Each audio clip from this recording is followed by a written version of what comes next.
I heat my bed in the wintertime with a dual thermal unit. The transformer is here. The actual unit that produces the heat is here, and the heat flows up the hose, up the mattress. This is what the mattress looks like, and it's very economical, very efficient, economical in terms of energy, and it brings the heat from the bottom to me. And I have a wool blanket on top of it and a sleeping bag if I ever need it. And some cold nights I do need the wool blanket. And they recommend that you put a thin sheet over it so that the temperature could get through. I'm actually running the unit right now, and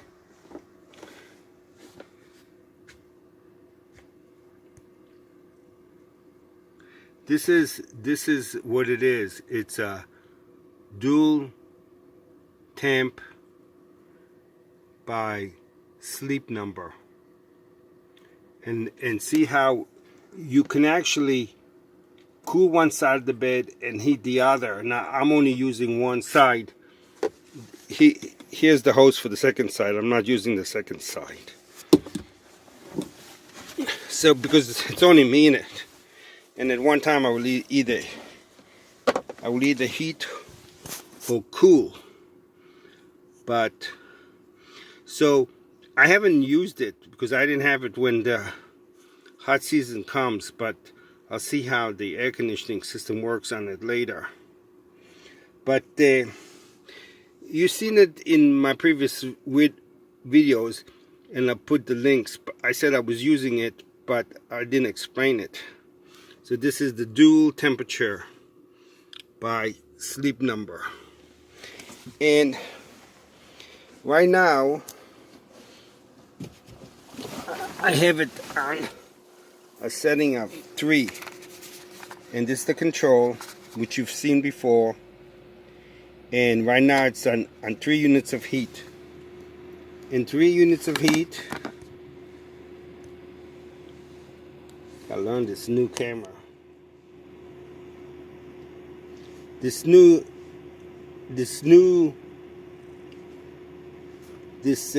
units of heat is 111 watts, taking 10.7 amps. And as I said before, I never sleep on that. Okay, I just don't sleep on it. I sleep on a setting of 1. I'm going to push the down button and set it to 2, which I've never used this to, and I don't even know what the watts and amps are.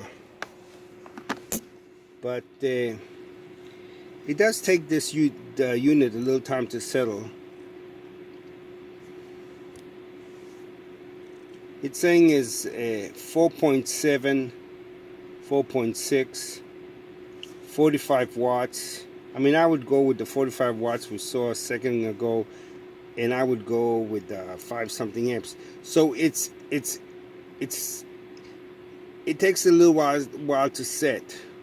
So now it's at 60 watts and 8 amps, 10 amps. It's hard to show it when it's stabilizing.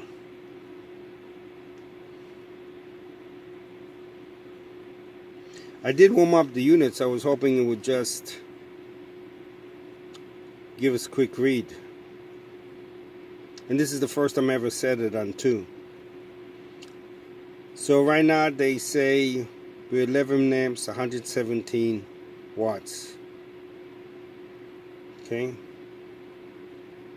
I'll go for that. And now I'm going to lower it to the down button. 1 unit. And this is how I always sleep. I never use the 2 or 3. I did a video about draining the Kodiak, and I did use it to 3 to drain the Kodiak down. Okay, so we have it on 1. and one is roughly, it's saying 60 watts, 57 watts, but the amps is like 5.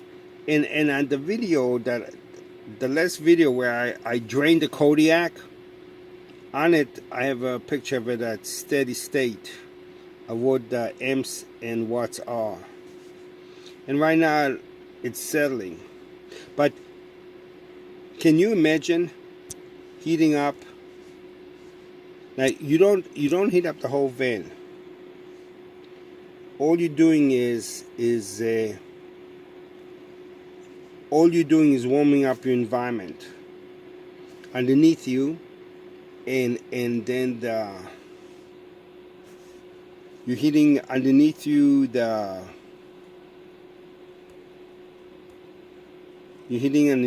the mattress, and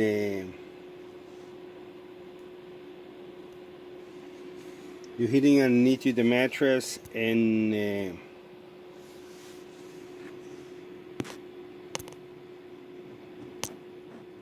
you're heating underneath you the mattress, and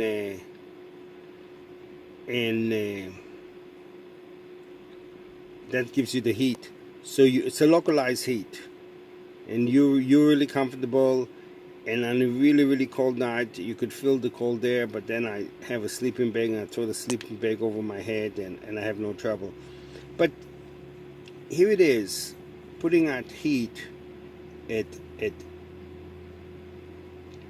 had 96 watts, 5 amps, and that's what it you know, very little amps, very little watts, and it keeps you warm.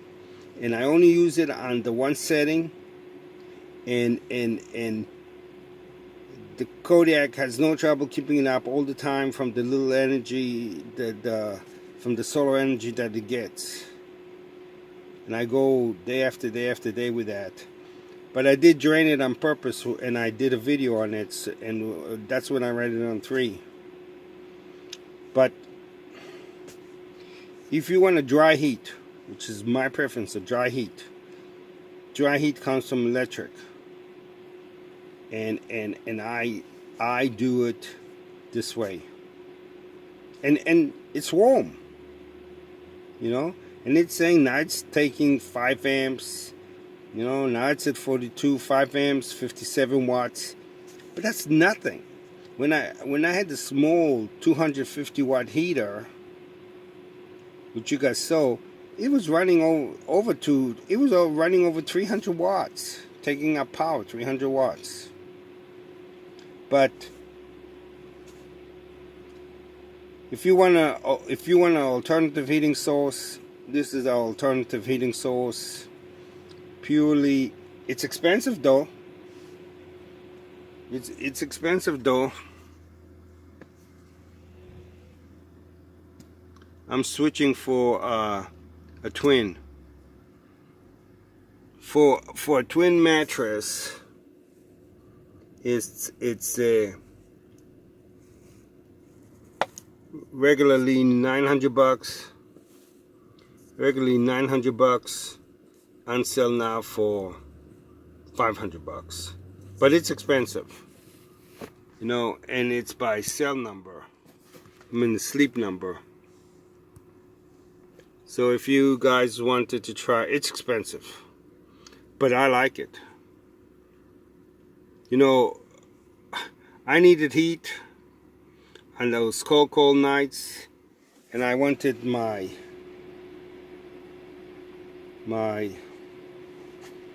Kodiak generator to be able to keep up with it day after day after day after day, and at 56 watts and 5.3 amps. That's all. Just night after night it runs, and I like it.